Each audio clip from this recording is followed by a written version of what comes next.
Hi, and welcome to a whirlwind tour of the new program called Punch and Go for voiceover talent. I'm Bob Taylor, and I developed Punch and Go as a spin-off of my other program called Read to Record, which contained the feature of punch and roll. If you're not familiar with the concept of punch and roll, you're missing an opportunity to save yourself a lot of time and effort, eliminating most of going back to your audio after the fact and looking up your click marks or your hand claps or your finger pops or whatever it is, and editing in that fashion. Some of you are used to doing it that way. Punch and Go helps you to eliminate that, saving you lots of time. This tutorial is going to go through the features and options of Punch and Go, and I'm going to do it very quickly, knowing full well that you can pause the video or rewind it in case you miss something, so we're not going to dwell on anything too long. First of all, Punch and Go is a strip. It goes to the right or the left, and you can dock it on either the right or the left. The reason it's designed this way is that so some of you with tablets can actually use your thumb to punch the buttons and record it that way. Otherwise, a mouse works just fine. Let's begin at the Options button. The Options button brings down this menu, which has some options you can set, obviously. Audio sources is exactly what it says. You choose here your wave output device or your wave input device, and your input volume. At this time, I'd like to recommend that all of you put the input volume up to 100%. You can bring it down if it's too loud, but 100% will get you max volume out of the application. We're working on getting it even louder, but at the time of this recording, we're a little bit shy of where I'd like to see it, but for now it works just fine. The next option is record type. You can choose mono or stereo. If your mic feed feeds both of your channels left and right, you could choose stereo. Mine just feeds my left channel, so I choose mono.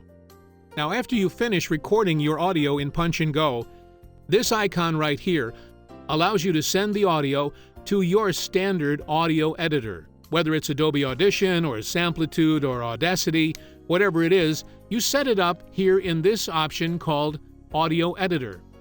When you left-click, you find the path and executable file for your audio editor, and then it will appear here. When you record with Punch and Go, there is a red box that appears in this area here, and it flashes at the rate of once per second. We picked once per second because a lot of voiceover people need a little bit of a timing assist when recording phone prompts, or something on the order of, for example, one of my customers requires that I put 6 seconds of a pause before I start recording his material.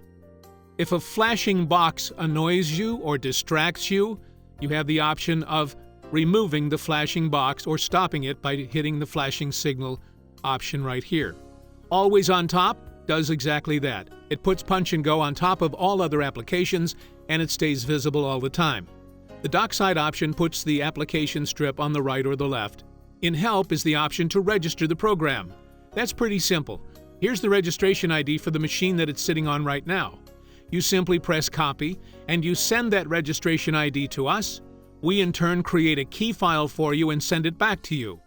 Then you search for that key file and you register the program. It's that simple. Also in Help, there's a Check for Updates option. The program automatically checks for updates every time you start it, but you can manually check it here.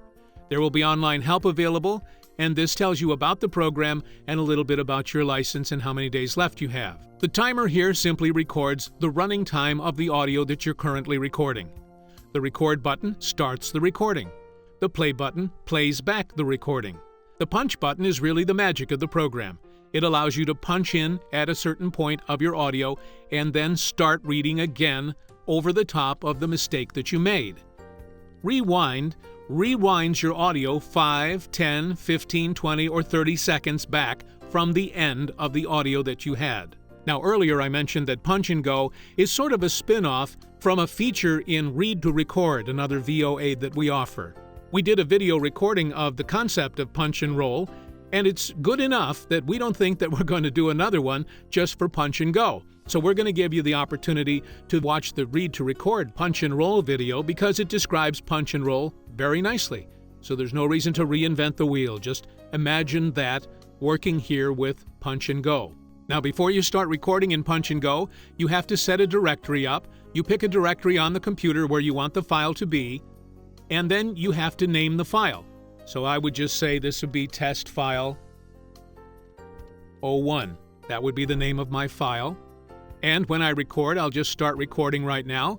I'm telling you that this is test file number 1, and I'm 5 seconds into it, 6 seconds into it, 7, and I'm going to stop recording. Now I'm going to go up here and I'm going to do test file number 2. Just change the name of the file and start recording again. Now timer's reset because it's a new file, and I'm recording test file number 2. This is test file number 2. The reason I did that is I wanted to show you this feature. If you do a right-click on this envelope, you're going to see that a dialog comes up that has a list of all of the folder names that you created and the files inside those folders. And you are able to just select one, play it if you like to review it, delete it, or remove the entire folder. When you double-click on the file name, it changes the file name here, and you are able then to go back and make some additional punches, correct it, re-record it, whatever you want to do. That pretty much sums up the menus and features of the program. Pretty straightforward, pretty easy to use, and lots of time-saving editing. Watch the video about Punch and Roll, and then you'll have a full understanding of just how valuable this program is for voiceover artists. Whether you're doing audiobooks, phone messages, corporate reads, tutorials, it'll save you a lot of time in editing. Thanks for watching. If you have any questions, here's my email address and my Skype name, and we look forward to having you join the growing list of Punch and Go subscribers.